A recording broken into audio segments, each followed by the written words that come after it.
दोस्तों दुनिया में कोई ऐसा काम नहीं है जो असंभव हो। जो लोग कहते हैं कि नहीं भाई ये काम असंभव है, इसको कोई कर ही नहीं सकता, तो यकीन मानिए उसने उस काम को सही से कभी ठाना ही नहीं, सीरियसली कभी लिया ही नहीं।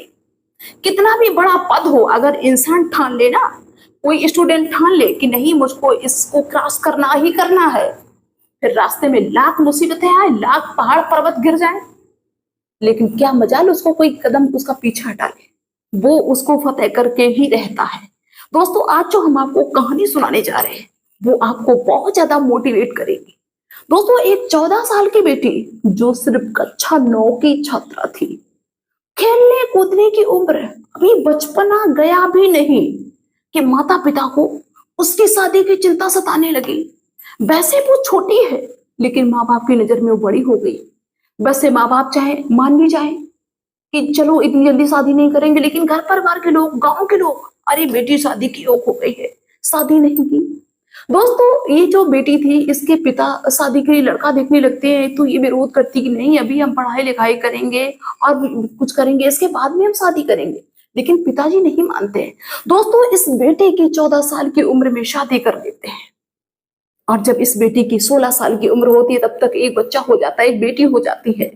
यहाँ तक कि 18 साल की उम्र तक पहुंचते पहुंचते इस बेटी की 2 बच्चे हो गए, दोनों बेटियां। अब भाई शादी हो गई, बच्चे हो गए, अब इसके बाद में जिंदगी क्या बची? इसके बाद में कोई सोचेगा कि भाई मैं कुछ बन जाऊं, लेकिन इसके बावजूद भी ये बेटी आईपीएस अफसर बन गई। आईपीएस बनना कोई खेल है क्या? कोई तमाशा है क्या? ऐसे कोई बन सकता है? कैसे बन गई ये आईपीएस? लोग अक्सर भाई ब्लेम करते हैं कि अरे मुझे ये व्यवस्था नहीं मिल पाई, वो व्यवस्था नहीं मिल पाई, नहीं तो हम भी प्रधानमंत्री बन जाते, हम भी ये बन जाते, वो बन जाते।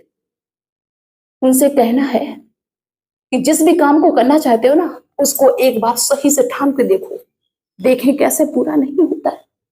तो आइए दोस्तों इस बेटे के स्ट्रगल की हम आपको कहानी सुनाते हैं कि भाई ये जिंदगी जो पूरी तरह से भाई बच्चों में निकलने वाली थी, उसके बावजूद भी ये बेटी आईपीएस कैसे बन गई जब इसने सिर्फ कक्षा 9 की परीक्षा पास की थी, कक्षा 10 भी नहीं किया, तो ये आईपीएस कैसे बन गई?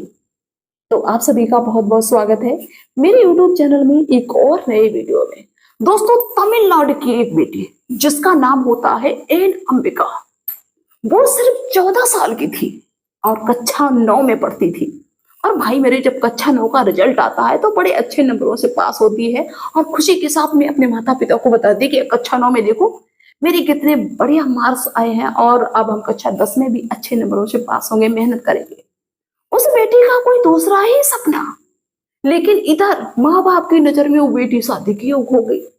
14 साल की उम्र में वो शादी की योग हो गई, क्योंकि रीत रिवाज थी कि नहीं भाई 12-13 साल की उम्र तक पहुंचते पहुंचते बेटियों की शादी कर दो। अब 12-13 साल की उम्र तक क्या उनको समझ में आ जाएगा, लेकिन नहीं, जो प्रथा सुप्रथा। दोस्तों ये बेटी विरोध करती है कि नहीं पिताजी, नहीं माँ, अभी मुझे शादी नहीं करनी है, लेकिन ये लोग समझाते हैं। और दूसरा ये कि जो लड़का था जो शादी के लिए देखा था, क्योंकि इनकी स्थिति थोड़ी अच्छी थी, तो वो लड़का पुलिस वाला था, पुलिस में लगा हुआ था, जिसकी वजह से उन्होंने कहा कि ठीक है नहीं हम शादी करेंगे। दोस्तों इस बेटी की शादी 1996 में उसके मर्जी के खिलाफ करवा दी जाती है और जब ये बेटी 16 साल की होती है तो इसकी एक बेटी हो जाती है। मतलब 16 साल की उम्र में बच्चे सही से कुछ अपना समझ भी नहीं पाते हैं कि उनको लाइफ में क्या करना क्या नहीं। वो बेटी माँ बन गई। यहाँ तक कि 18 साल की उम्र में पहुंचते पहुंचते वो दोबारा माँ बन गई, यानी 2 बेटियों की माँ बन गई। अब दोस्तों शादी के बाद में बच्चे भी हो जाएं, इसके बाद में लाइफ में क्या कि वही भाई घर गृहस्थी संभालो, चूल्हा चौका संभालो, बच्चों को देखो, यही चलता है ना। तो ये बेटी अपना जो एन अंबिका थी अपना समय ऐसे काट रही है बच्चों की देख रेख में, और ये अपने पति के साथ में कुछ दिन बाद रहने लगी। दोस्तों एक बार की बात की 15 अगस्त का टाइम था, तो इसके एन अंबिका के पति ने कहा कि परेड है, चलो परेड में चलते हैं साथ में। तो ये फटाफट से तैयार हो जाती है एन अंबिका और वहां पे पहुंच जाती है। झंडा रोड होता है और बाकी जो अधिकारी थे वो सारे लोग होते हैं। अब क्या होता है कि इसके पति जो थे वो पुलिस में थे, साधारण से कांस्टेबल तमिलनाडु पुलिस के थे। अब जो आईपीएस अफसर थे वहां पे, एसपी वगैरह, तो इनके पति उन सबको सलूट मार रहे, भाई ऐसे करके ऐसे करके। अभी सब देख रही तमाशा। और जब ये एन अंबिका अपने पति के साथ में घर पे पहुंची तो पूछने लगी, ये बताओ तुम भी पुलिस में हो और वो भी लोग पुलिस में थे, वो भी पुलिस की वर्दी पहने हुए थे, लेकिन तुम उन सबको सलूट क्यों मार रहे थे? वो लोग तो तुम्हें सलूट मार ही नहीं रहे थे। तो उसके पति हंसने लगते हैं, क्योंकि भाई इसको कोई जानकारी तो थी नहीं, कक्षा 9 पढ़ी हुई बेचारी।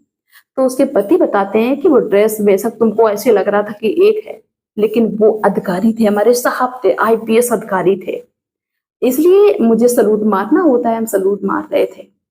तो पत्नी कहती कि तुम भी आईपीएस अधिकारी बन जाओ।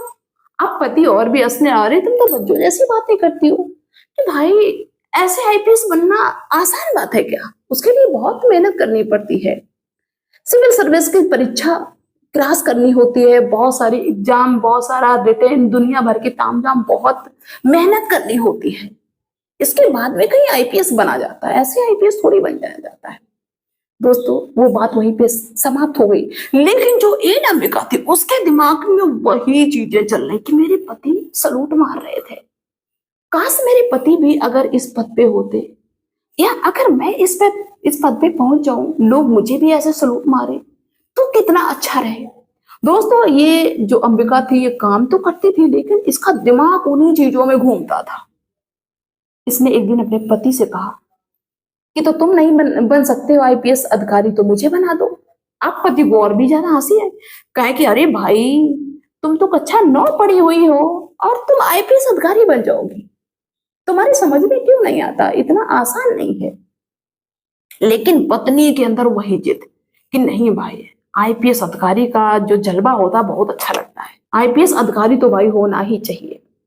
तो ये अंबिका जिद करने लगती कि नहीं, अगर आपको नहीं बनना है तो मुझे बनना है। तो वो कहते ठीक है, तो फिर उसके लिए पहले पढ़ाई करो, अभी तुम कक्षा 9 पास हुई हो। दोस्तों ये अंबिका तैयार हो जाती है पढ़ाई करने के लिए, और इसने प्राइवेट 10th की परीक्षा क्रॉस किया, हाई स्कूल किया, और उसके बाद 12th को क्रॉस किया, इसके बाद ग्रेजुएशन किया। ग्रेजुएशन करने के बाद में अब भाई इसने तैयारी शुरू कर दी आईपीएस की। लेकिन जहाँ पे रहते थे ये लोग, वहां पे जहाँ इसके हस्बैंड ड्यूटी करते थे, वहां पे इसकी कोचिंग नहीं आईपीएस वाली, बच्चे भी। अब इसकी तैयारी के लिए, कोचिंग के लिए चेन्नई जाना था, चेन्नई इसकी कोचिंग हो पाती थी आईपीएस की। तो पति ने कहा कि देखो निकलना ना निकलना बात की बात है, अब इसने यहाँ तक पढ़ाई की, इसका मन है तो चलो हम ये करते हैं। अपनी पत्नी से कहा कि ठीक है तो तुम चेन्नई चली जाओ। अब वो अंबिका कहते कि चेन्नई हम चले जाएंगे तो ये बच्चे बच्चे हमारे कैसे रहेंगे, अब क्या करें, अब तो बड़ी मुसीबत आ गई। तो उसके पति उसको आश्वासन देते हैं कि हम बच्चे संभालते रहेंगे, हम बच्चे संभाल लेंगे, बच्चों की तुम चिंता ना करो। अगर तुमको लगता है कि मुझे आईपीएस बनना है तो तुम जाओ पढ़ाई करो जाके। दोस्तों इस अंबिका को, अपनी पत्नी को उसके पति चेन्नई भेज देते हैं, और वहां पे जहां पे कोचिंग सेंटर था वहां वो तैयारी करने लगती है। दोस्तों 2005 में आईपीएस की परीक्षा में, प्री परीक्षा जो होती है उसमें अंबिका पहली बार बैठी 2005 में। और दोस्तों जब उसका रिजल्ट आया तो अंबिका पहली प्री परीक्षा में ही फेल हो गई। अब क्या करें, इतनी मेहनत करने के बावजूद फेल हो गई, लेकिन फिर भी अंबिका ने अपने हौसले को डगमगाने नहीं दिया भाई। 2006 में दोबारा वो प्री परीक्षा में आईपीएस की बैठी, लेकिन दोस्तों ऐसा संयोग कि दोबारा भी वो फेल हो गई। अब तो मतलब ऐसी स्थिति में, ऐसी परिस्थिति में कोई हो तो वो तो भाई हार मानने लगेगा कि नहीं अब नहीं, मुझसे नहीं हो सकता है। दोस्तों इस बेटे ने, इस अंबिका ने हार नहीं मानी, अपने पति से कहा कि अब की बार मुझे और एक चांस दे दो। 2007 में तीसरी बार फिर से आईपीएस की प्री परीक्षा में बैठी और 2007 में भी फेल हो गई। मतलब लगातार 3 बार ये फेल हो गई। अब इसके पति को ये लगने लगे कि नहीं भाई, अपनी पत्नी से कहते कि मैंने पहले कहा ना, इतना आसान नहीं होता आईपीएस बनना और परीक्षाओं को निकालना, इसका इंटरव्यू कितना टफ होता है, तुम इन सबके झंझट में पड़ी हुई हो, मैंने तुमको मौका दिया रही हूँ, तुम नहीं निकाल पाओगी, घर आ जाओ। लेकिन इसने हार नहीं मानी। दोस्तों जरा सी बात हो जाए ना, लोग आत्महत्या कर लेते हैं कि नहीं अब जिंदगी समाप्त। देखो इसको, एन अंबिका को दोस्तों 3 बार परीक्षा नहीं निकाल पाई, फेल हो गई, लेकिन इसने अपने आप को हारने नहीं दिया। जब 2008 में चौथी बार का नंबर आया तो पति से कह कबा के, क्योंकि पति ने मना कर दिया, कहा घर पे आ जाओ, तुमसे नहीं हो पाएगा। जैसे तैसे अपने पति को मनाया, कहा अब की बार मुझे एक और चांस दे दो। इसके बाद में फिर समाप्त। पूरी जान झोंक दी अंबिका ने, जी जान लगा दिया।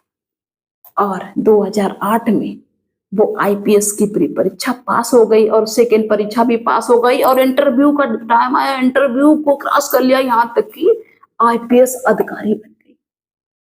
दोस्तों बड़ी शौक होने वाली बात है कि देखो, जिसने हार नहीं मानी वही लाइफ में आगे बढ़ा, जिसने हार मान ली वो फिर आगे बढ़ नहीं पाएगा। जो भी आदमी काम करता है, जिस भी फील्ड में काम करता है, उन सभी से एक बार मेरा ये कहना है कि तुम अगर बार बार हार रहे हो ना, तुमको लग रहा है कि हम हार रहे हैं, लेकिन नहीं, तुम हार नहीं रहे हो, तुम जीत रहे हो। क्योंकि जिसकी वजह से इंसान हारता है वो कभी हमें पता चल जाती है। ये जब एक बार परीक्षा इसने नहीं दे पाई, पहली बार परीक्षा दी, जो गलती रह गई उसको दोबारा नहीं किया, दोबारा जो गलती हो गई तिबारा नहीं की, जो तिबारा गलती हो गई वो अगली बार नहीं किया। एक्सपीरियंस हो गया उस चीज का, उस गलती का एहसास हो गया, जिसकी वजह से इन सारी चीजों को ध्यान में रखते हुए उसने अगली परीक्षा को क्रॉस कर लिया।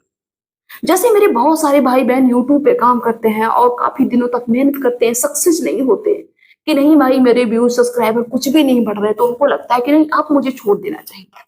अरे क्या पता कि आज तुम यूट्यूब छोड़ रहे हो, आज तुम सोशल मीडिया छोड़ रहे हो, कल तुम्हारा वीडियो वायरल होने वाला हो, इसका अंदाज है। सिर्फ आप अपने काम पे फोकस करते रहिए, अपने कंटेंट पे ध्यान देते रहिए। ये सोचिए ही ना कि इसका अंजाम क्या होगा, आप बस ये सोचिए कि जो होगा उसको देख लेंगे। कभी अपने आप को डिमोटिवेट मत होने दो। अगर आपने अपना कॉन्फिडेंस लेवल कम कर लिया तो आपकी हार निश्चित है। दोस्तों कितनी भी बार इंसान हार जाए, लेकिन अगर वो अपने विश्वास को मजबूत बनाए हुए है, कमजोर नहीं होने दे रहा है, तो वो सफल होके ही रहता है।